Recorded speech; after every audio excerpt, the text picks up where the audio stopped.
দীর্ঘদিনের ফ্যাসিবাদী শাসন শুধুমাত্র দেশের মানুষের অধিকার আর দেশের অর্থ সম্পত্তি লুট করেনি, বিচার বিভাগ সহ দেশের সমস্ত প্রতিষ্ঠানগুলোকে ধ্বংস করে দিয়েছে। সবচেয়ে যেটি বড় ক্ষতি হয়েছে, বিশেষ করে বিতাড়িত ফ্যাসিবাদের সময় মানবতা, মানবিকতা এবং দেশের আবহমানকালের ধর্মীয় সামাজিক মূল্যবোধগুলোকে একেবারেই বিনষ্ট করে দেওয়া হয়েছে। ঢাকার মিরপুরে একটি নিষ্পাপ মেয়ের নির্মম মৃত্যুর মাধ্যমে মানুষের মানবিক মূল্যবোধের চূড়ান্ত অবক্ষয়ের চূড়ান্ত প্রমাণ মিলেছে। প্রিয় উপস্থিতিবৃন্দ, প্রিয় ভাই বোনেরা, এ বিষয়ে একটি কথা আজকের এই অনুষ্ঠানে আমি পরিষ্কারভাবে আপনাদের সামনে তুলে ধরতে চাই। এই ধরনের শিশু নির্যাতন বা নারী নির্যাতন বর্তমান সরকার কোনোভাবেই মেনে নেবে না এবং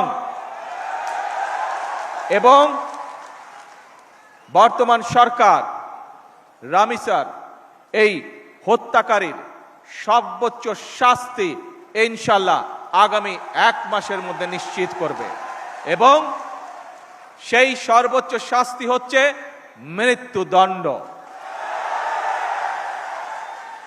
যাতে করে ভবিষ্যতে আর কোনো ব্যক্তি মানুষ এইভাবে শিশু বা নারী নির্যাতন করার সাহস না পায়।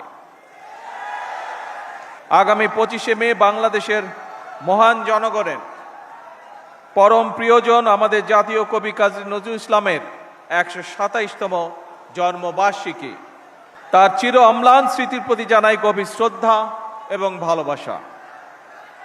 কৃতজ্ঞতার সঙ্গে তাকে স্মরণ করছি, আমি তার মাগফিরাত কামনা করছি। 2006 সালের পর থেকে জাতীয় কবির অমর স্মৃতি বিজড়িত ত্রিশালে জাতীয় পর্যায়ে নজরুল জয়ন্তী উদযাপন হয়নি। প্রায় 2 দশক পর আজ পুনরায় রাষ্ট্রীয়ভাবে জাতীয় কবির জন্ম জয়ন্তী আয়োজন করতে পেরে সরকার গৌরব বোধ করছে।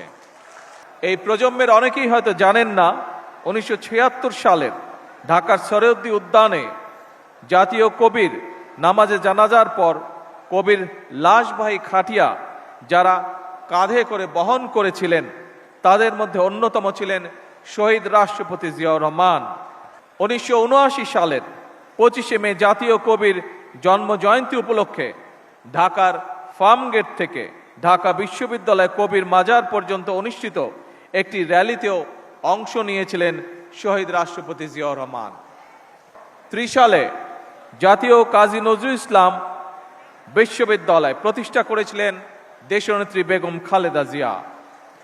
এভাবে জাতির কবির প্রতি সর্বোচ্চ শ্রদ্ধা এবং সম্মান প্রদর্শনের মাধ্যমে প্রমাণিত হয়েছে কাউকে সম্মান জানালে নিজের সম্মান নষ্ট হয় না, বরং বিনয় মানুষকে মহিমান্বিত করে। আমি মনে করি এইসব কালজয়ী আদর্শ থেকে দূরে চলে যাওয়ার কারণেই বর্তমানে আমাদের সমাজে মূল্যবোধের অবক্ষয় দৃশ্যমান।